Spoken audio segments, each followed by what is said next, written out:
মোটা দেখতে এই মেয়েটার জীবনে একদিন এক এমন আজব ঘটনা ঘটে যা তাকে মোটা একটা মেয়ে থেকে বানিয়ে দেয় পুরো শহরের নামকরা এক সেলিব্রিটি। একদিন যে মানুষগুলো তাকে পাত্তা দিত না, মোটা মোটা বলে সব সময় বুলি করত, তারা কিনা মেয়েটার ফ্যান হয়ে যায়। চলুন তাহলে দেখে আসি মোটা এই অসহায় মেয়েটার জীবনের করুণ সেই কাহিনী।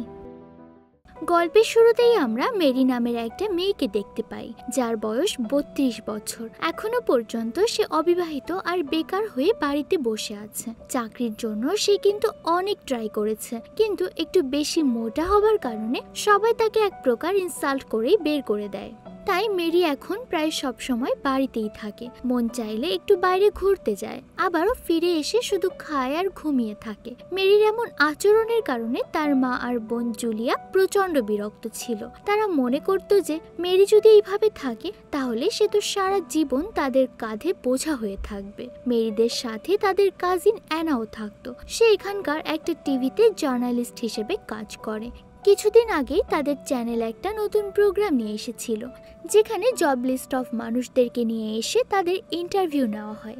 এরপর ওই টিভি শো দেখে যদি কোনো কোম্পানি ওইসব বেকার লোকদের প্রতি ইন্টারেস্টেড হয়, তারা তাকে হায়ার করে নেয়। তাই অ্যানা চায় ম্যারিকে ওই শোতে নিয়ে যেতে। হতে পারে ম্যারি এর থেকে কোনো ভালো জায়গায় জব পেতে পারে।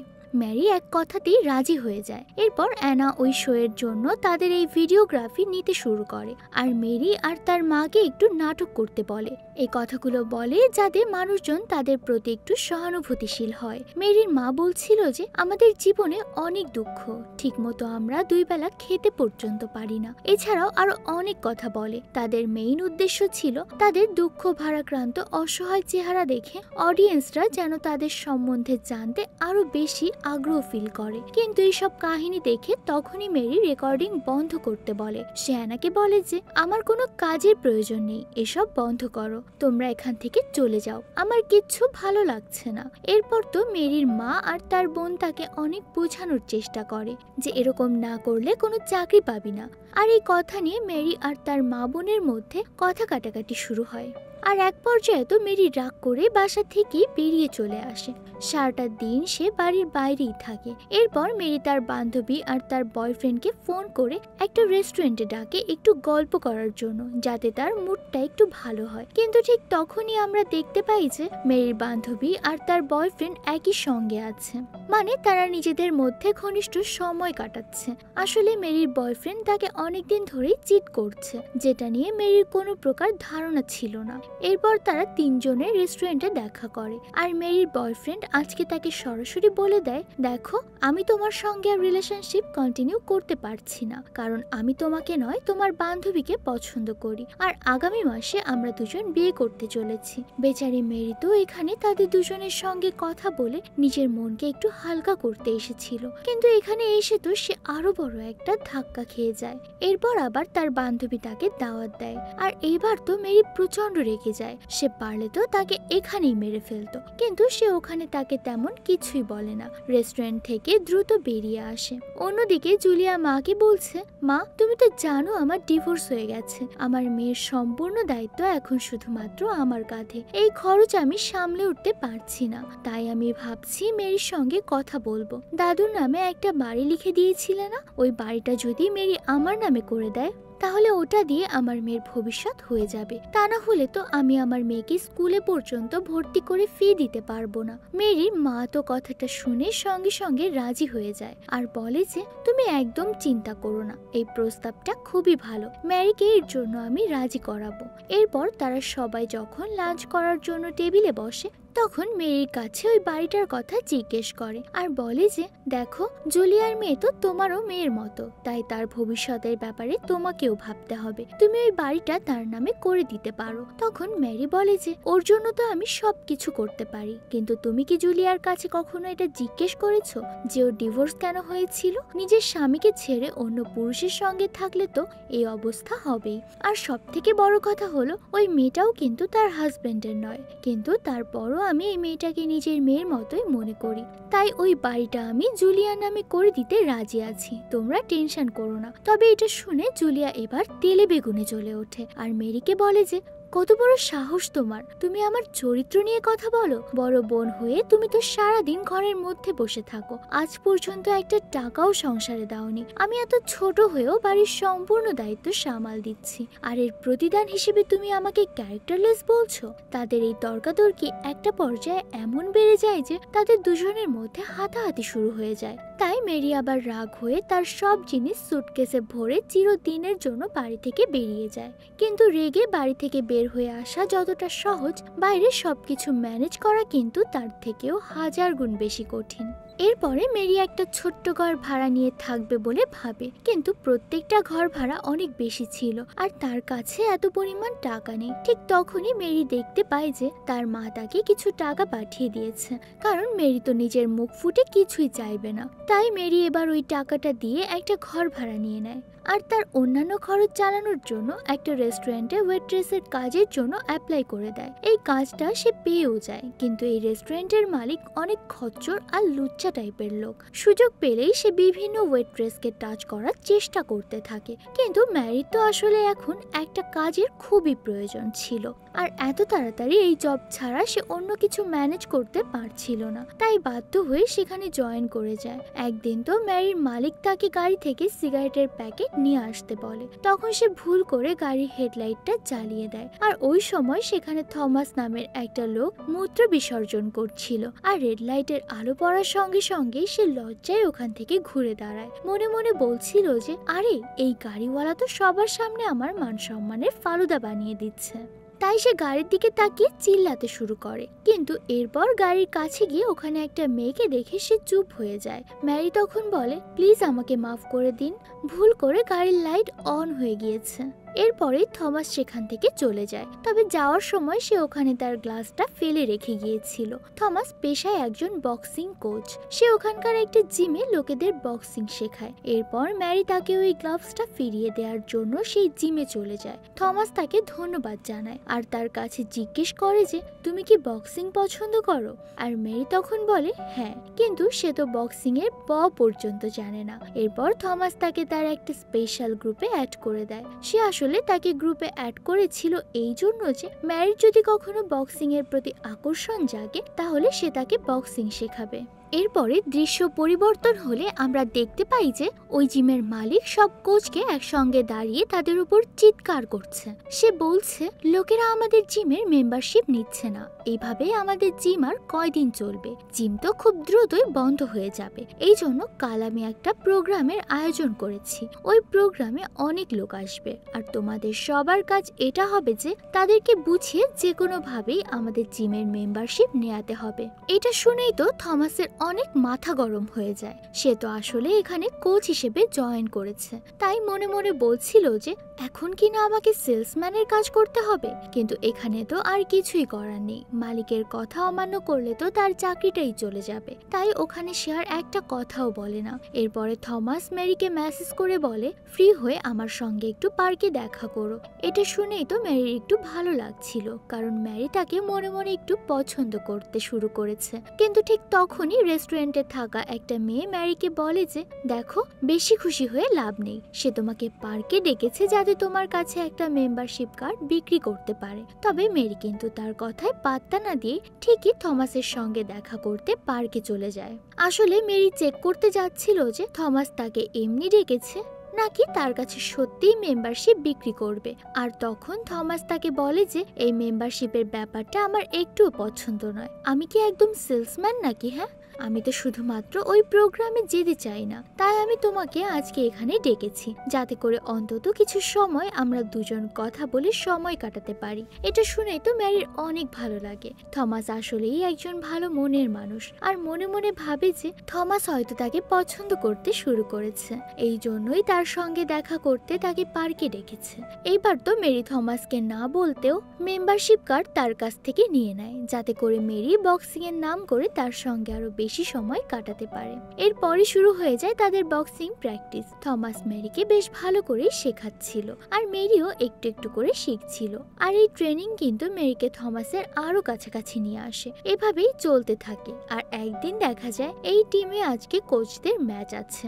এই ম্যাচে যে উইনার হবে তাকে 50,000 টাকা দেওয়া হবে। এছাড়াও আসন্ন বক্সিং চ্যাম্পিয়নশিপে তারা পার্টিসিপেট করার সুযোগও পাবে। থমাস ওই কম্পিটিশনে যেতে চাইছিল, তাই সে অ্যাডাম নামে তার জিমেরই একজন লোকের সঙ্গে লড়াই করে। প্রথমে সে তো ভালোই টক্কর দিচ্ছিল, কিন্তু শেষমেশ অ্যাডামের কাছে সে হেরে যায়। হেরে যাওয়ার কারণে সে বেশ ভেঙে পড়ে, আর এই কারণে সে তো মাতালদের মতো মদ খেতে থাকে। তখন মেরি তাকে বোঝায় যে দেখো, এভাবে নেশা করে কিন্তু কোনো কিছুই পরিবর্তন হবে না, হার জিত মানুষের মাঝে থাকবে। তখন থমাস বলে যে অ্যাডাম শুধুমাত্র 50,000 টাকার জন্য আমার সঙ্গে এইভাবে লড়লো। তার তো চ্যাম্পিয়নশিপে যাওয়ার কোনো ইচ্ছে নেই, শুধুমাত্র টাকার জন্য সে কাজটা করেছে। কিন্তু আমার ইচ্ছা তো চ্যাম্পিয়নশিপে যাওয়া। এসব 50,000 টাকা আমার চাই না। আমার স্বপ্নটা চোখের সামনেই ভেঙে গেল। থমাসের এত খারাপ অবস্থা দেখে মেরির অনেক খারাপ লাগছিল, তাই সে অ্যাডামের সঙ্গে কথা বলতে চায়। তাকে তার বেতনের অ্যাডভান্স টাকা দিয়ে বলে যে এখানে 50,000-এর বেশি আছে, তুমি প্লিজ জিমের মালিককে গিয়ে বলো তুমি চ্যাম্পিয়নশিপে যাবে না, আর তোমার জায়গায় যেন সে থমাসকে চ্যাম্পিয়নশিপে পাঠিয়ে দেন। এটা শুনেই তো অ্যাডাম অনেক খুশি হয়ে যায় যে তার কাজ হয়ে গেল, আবার টাকাও পেয়ে গেল। তাই সে তখন তার নামের জায়গায় থমাসের নাম চ্যাম্পিয়নশিপে পাঠিয়ে দেয়। আর এটা শুনে তো থমাস অনেক খুশি হয়। সে খুশিতে মেরিকে জড়িয়ে ধরে। কিন্তু এই পুরো ঘটনাটাই যে কারণে হয়েছে এটা সম্বন্ধে তার কোনো আইডিয়াই ছিল না, কারণ সে থমাসকে কিছু না জানিয়ে তার অ্যাডভান্স স্যালারি অ্যাডামকে দিয়ে দিয়েছে। আর থমাসকে এত খুশি দেখে ম্যারিরও কোনো আফসোসই থাকে না। আর তাদের মধ্যে এরকম সম্পর্ক দেখে বোঝাই যাচ্ছিল যে তারা দুজনে একে অপরকে অনেক বেশি পছন্দ করে। এরপরে দৃশ্য পরিবর্তন হলে আমরা দেখতে পাই চ্যাম্পিয়নশিপে থমাসের সঙ্গে যে ছেলেটা লড়বে তার বাবা এসেছে তার সঙ্গে দেখা করতে। সে এখানে তাকে ঘুষ দেওয়ার চেষ্টা করছিল, যাতে করে এই টাকা নিয়ে সে চ্যাম্পিয়নশিপে ইচ্ছে করে হেরে যায়। আর এই ব্যাপারটাই ম্যারি দেখতে পেয়ে যায়। এরপর ওই লোকটা চলে যাওয়ার পর ম্যারি থমাসের কাছে গিয়ে জিজ্ঞেস করে যে তারপর বলো তুমি কি সিদ্ধান্ত নিলে? তোমার তো এত সময় নেওয়ার আর কোনো প্রয়োজনই নেই। তাকে গিয়ে এখনই বলে দাও তোমাকে ম্যাচ জিততে হবে, টাকা নয়। তখন থমাস বলে যে আমি রিটায়ারমেন্ট নিতে চাচ্ছি, আর এরপরে আমার অনেক টাকার দরকার। এখন সেটা জিতে হোক বা না জিতে হোক, আমি চাচ্ছি আমি না জিতে এই টাকাটা পেয়ে যাব, আর আমার রিটায়ারমেন্টের পর এটা দিয়েই চলবে। ম্যারি তো বেশ জোরে সোরে একটা ঝটকা খায়। থমাস এসব কি বলছে? সে তো বলেছিল বক্সিং তার স্বপ্ন। ম্যারি এবার থমাসকে বোঝানোর চেষ্টা করে, আর একবার ভালো করে ভেবে দেখো তুমি কি করতে চাচ্ছ। তখন থমাস বলে যে তুমি কি চাও, আমি রিটায়ারমেন্টের পর টাকার জন্য এদিক ওদিক দৌড়ে বেড়াবো, নাকি কোনো দোকানে কাজ করব? এসব আমার দ্বারা হবে না। আর এছাড়াও আমি কি করব না করব সেটা বলার তুমি কে? তুমি আমাকে জ্ঞান কেন দিচ্ছ? তুমি শুধুমাত্র আমার জিমের একজন মেম্বার, তাই নিজের লিমিটটা ক্রস করে যেও না। এটা শুনে তো মেরির প্রচন্ড খারাপ লাগে, কারণ সে তো তাকে ভালোবাসতে শুরু করেছে, আর থমাস তার সঙ্গে এমন আচরণ করত যেন সেও তাকে ভালোবাসে। এখন তো তার কাছে সবকিছু উল্টাপাল্টা হয়ে গেল। বাড়ির লোকের ওপর রাগ করে সে বাসা থেকে বেরিয়ে আসে। এখন থমাসও তার সঙ্গে এরকম করলো। এরপরে থমাস যখন চ্যাম্পিয়নশিপ লড়তে যায়, তখন সে যার কাছে হারার জন্য টাকা নিয়েছিল তাকে আগে থেকেই বলে দেয়, শোনো, প্রথমে 2 রাউন্ড আমি ভালো খেলবো, আর এরপরেই আমি অনেক দুর্বল হয়ে যাব, আর তুমি সেই সুযোগে এই ম্যাচটা জিতে যাবে, যাতে করে কেউ আর কোনো সন্দেহ করতে না পারে। কিন্তু প্রথম রাউন্ডে থমাসের একটা পাঁচ খেয়েই তার বিপরীতে থাকা সেই ছোকরা তো বেহুশ হয়ে পড়ে যায়। এদিকে পরের দিন মেরি তখন রেস্টুরেন্টে আসে। তখন একটা রেস্টুরেন্টের মালিক তাকে খারাপভাবে ছোঁয়ার চেষ্টা করে। মেরির তো আগে থেকেই মেজাজ খারাপ, তাই এই পাশে তাকে একটা জোরে ঘুষি মেরে দেয়, আর এক ঘুষিতেই তার মালিক হসপিটালাইজড হয়ে যায়। এই কারণে আবার মেরিকে জেলে যেতে হয়। এরপর সেই সাংবাদিক অ্যানা জামিন করে। এখন যেহেতু ম্যারি ওই রেস্টুরেন্টে ফিরে যেতে পারবে না, তাই তাকে এখন অন্য কাজ করতে হবে। অ্যানা তখন তাকে বোঝানোর চেষ্টা করে, আমাদের ওই শোতে ফিরে চলো, দেখবে সেখান থেকে তোমার জীবন পাল্টে যাবে। মেরির কাছে আর কোনো উপায় নেই, তাই ইচ্ছা না থাকা সত্ত্বেও সে তার ওই শোতে যেতে রাজি হয়ে যায়। এরপরেই সে স্টেজে চলে যায়। স্টেজে যাওয়ার আগে অ্যানা তাকে একটা ইয়ারপিস দিয়ে দেয়, যাতে করে সে কন্ট্রোল রুম থেকে তাকে বলে দিতে পারে যে কখন কোনটা বলতে হবে। এরপরেই মেরির ইন্টারভিউ শুরু হয়ে যায়। তখন ইন্টারভিউয়ার মেরির কাছে জিজ্ঞেস করে যে তুমি কখনো চাকরির জন্য চেষ্টা কেন করনি, আর যদি চেষ্টা করে থাকো তাহলে এখন কাজ কেন করছো না। এরকম নানা ধরনের প্রশ্নই মেরির কাছে করা হয়। যদিও মেরি প্রথমে ঘাবড়ে গিয়েছিল, তাও সে খুব ভালো করে সব প্রশ্নের উত্তর দিতে থাকে। সবকিছু বেশ ঠিকঠাক ভাবেই চলছিল, কিন্তু তখনই স্ক্রিনে ওই ভিডিওটা চালিয়ে দেওয়া হয় যখন অ্যানা প্রথমবার ম্যারির বাড়িতে ভিডিও করার জন্য গিয়েছিল। আর ওই সময় ম্যারির সঙ্গে তার মায়ের একটা ঝগড়া হয়েছিল। এটা দেখে সেখানে থাকা সমস্ত লোকই তো ম্যারিকে উল্টাপাল্টা বলতে থাকে। সবাই বলতে থাকে যে নিজের মায়ের সঙ্গে কেউ এমন করে কথা বলে, আর তার উপর ওখানে ভিডিও এডিট করে ম্যারির মুখে অনেক বাজে কিছু কথা লাগিয়ে দেওয়া হয়েছিল, যার কারণে সবাই আরো ম্যারিকে ঘৃণা করতে শুরু করে। মেরি তখন ওখানকার সবাইকে বোঝানোর অনেক চেষ্টা করে যে আমি এটা করিনি, এটা একটা নকল ভিডিও, কিন্তু কেউই তখন মেরির কথা বিশ্বাস করে না। সবাই তো মেরিকে শো থেকে তাড়িয়ে দেওয়ার জন্য উঠে পড়ে লাগে। বেচারি মেরি আগে থেকেই তো বিরক্ত ছিল, আর তার উপর এত মানুষের অপমান সহ্য করতে না পেরে স্টেজের ওপর অজ্ঞান হয়ে পড়ে যায়। এরপর বাড়িতে ফিরেও দেখা যায় সে প্রচন্ড উদাস হয়ে বসে আছে। তার এখন কোনো বন্ধু নেই, না আছে পাশে পরিবারের লোক, আর না আছে টাকা, আবার কোনো কাজও নেই। ডিপ্রেশনে থাকতে থাকতে সে একটা পর্যায়ে পাগল হয়ে যায়। আর একদিন তো সে আত্মহত্যা করার পথ বেছে নেয়, কিন্তু যখন সে জানালা দিয়ে লাফিয়ে আত্মহত্যা করতে যাবে তখনই সেখানে একটা পোস্টার কোত্থেকে যেন উড়ে আসে। ওই পোস্টারে লেখা ছিল যে কখনো কি আপনি আপনার জীবনে কিছু জিতেছেন, চেষ্টা করুন, অবশ্যই পারবেন। আসলে এটা একটা প্রমোশনাল পোস্টার ছিল, কিন্তু মেরির মাথায় এই কথাটা গেঁথে যায়। সে মনে মনে সিদ্ধান্ত নেয় যে এখন থেকে নিজেকে এমন ভাবে তৈরি করবে যা দেখে পুরো দুনিয়া চমকে যায়। এইবার সে যে করেই হোক জিতে দেখাবে। এই দুনিয়া তাকে অনেক ব্যবহার করেছে, তাকে অনেক তুচ্ছ তাচ্ছিল্য করেছে, কিন্তু এখন থেকে আর নয়। ম্যারি প্রথমে একটা জিমে অ্যাডমিশন নেয়, যারা তাকে জিমের পাশাপাশি বক্সিংও শেখাবে। ম্যারির বয়স আর তার ওজন দেখে তো জিমে থাকা প্রত্যেককে আশ্চর্য হয়ে যায় যে আসলে এর দম আছে। এত ওজন হওয়া সত্ত্বেও সে বক্সিং শিখতে চায়। এরপর মেরি দুনিয়ার সবকিছু থেকে নিজেকে আলাদা করে জিম আর বক্সিং এর পেছনে লেগে থাকে। ম্যারির কঠোর পরিশ্রম আর বক্সিং এর প্র্যাকটিস আস্তে আস্তে তাকে পুরো ফিট করে তুলছিল। ম্যারি চাচ্ছিল যে আসলে বক্সিং কম্পিটিশনে তাদের জিমের হয়ে তাকে যেন পাঠানো হয়, কিন্তু এই জিমের কিছু রুলস আছে। ওই রুলস গুলো ফুলফিল করার পরে ওই কম্পিটিশনে অংশগ্রহণ করা যাবে। এই জন্য মেরি আরো বেশি হার্ডওয়ার্ক করতে শুরু করে যাতে তার ওজন কমে যায়, কারণ ওই চ্যাম্পিয়নশিপে খেলার জন্য তার মাঝে শুধুমাত্র ওজনই বাধা হয়ে দাঁড়িয়েছে। এরপর প্রায় 1 বছর হয়ে যায়। মেরি কঠোর ডায়েট শুরু করে আর অনেক বেশি এক্সারসাইজ করার মাধ্যমে 50 কেজি ওজন কমিয়ে ফেলে। মেরিকে দেখে এখন কেউ চিনতেই পারে না যে এটা হলো সেই মেয়েটা যে মোটা বলে তাকে নিয়ে সবাই টিটকারি করত। আর একদিন জানা যায় যে এই বছর চ্যাম্পিয়নশিপে তাদের জিম থেকে যাকে পাঠানোর কথা ছিল সে হঠাৎ করে চোট পেয়ে যায়। এটা নিয়ে সবাই বেশ চিন্তিত ছিল। তারা ভাবছিল যে এখন কাকে পাঠানো যায়। আর এই সুযোগটা পেয়ে ম্যারি তখন বলে যে আমি ওই কম্পিটিশনে যাওয়ার জন্য প্রস্তুত, আপনারা আমাকে পাঠাতে পারেন। কিন্তু কোচ তখন বলে যে তুমি তো সবে মাত্র কোয়ালিফাই করেছো, একটা চ্যাম্পিয়নশিপও খেলোনি, তাই এখানে তোমাকে পাঠানো মনে হয় না ঠিক হবে। আর এইবারে শুধুমাত্র একটা রাউন্ড হবে, তাও সব প্রো প্লেয়ারের সঙ্গে। তুমি কি এটা করতে পারবে? মেরি যখন ফুল কনফিডেন্সের সঙ্গে বলে দেয় হ্যাঁ আমি পারবো, কারণ এই সুযোগটা আমি হয়তোবা নাও পেতে পারি। আমার নিজেকে প্রমাণ করার জন্য এই সুযোগটা আমার খুবই দরকার। এরপর মেরি যখন জিম থেকে বের হয়ে বাজারে যায় তখন সে ওখানে থমাসকে দেখতে পায়।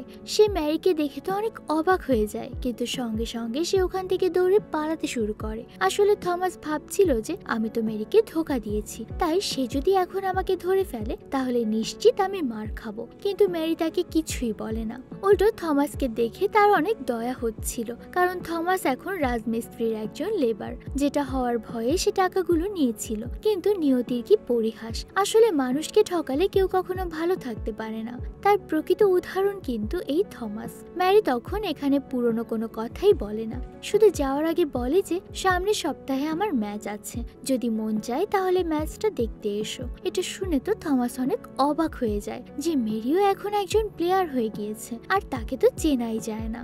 থমাসকে দেখে পরিষ্কার বোঝা যাচ্ছিল যে তার মধ্যে অনেক অনুশোচনা কাজ করছে। মেরির সঙ্গে সে যে ব্যবহারটা করেছিল ওটা ভেবে সে এখন পস্তাচ্ছিল, কিন্তু তার মধ্যে এইটুকু সাহস ছিল না যে সে মেরির কাছে ক্ষমা চাইবে। দেখতে দেখতে ওই দিন চলে আসে যেদিন মেরির ম্যাচ শুরু হয়ে যায়। রেলিং এ যাওয়ার সময় কাচের রিফ্লেকশনে মেরি তার আগের জীবনটাকে কল্পনা করছিল, যেটা দেখে মেরির নিজের কাছে অনেক ভালো লাগছিল।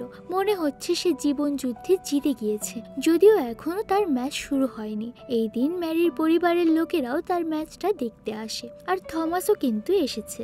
এদিকে মেরির সঙ্গে যে ম্যাচটা খেলতে চলেছে সে কিন্তু 5 বারের চ্যাম্পিয়ন। তার রেটিং ছিল 10-এর মধ্যে 8, আর এজন্যই কিন্তু তার কোচ মেরিকে এই রাউন্ডটা খেলতে মানা করেছিল, কারণ সে তো প্রথমবারে চ্যাম্পিয়নশিপে এসেছে, না আছে তার আগের কোনো এক্সপেরিয়েন্স।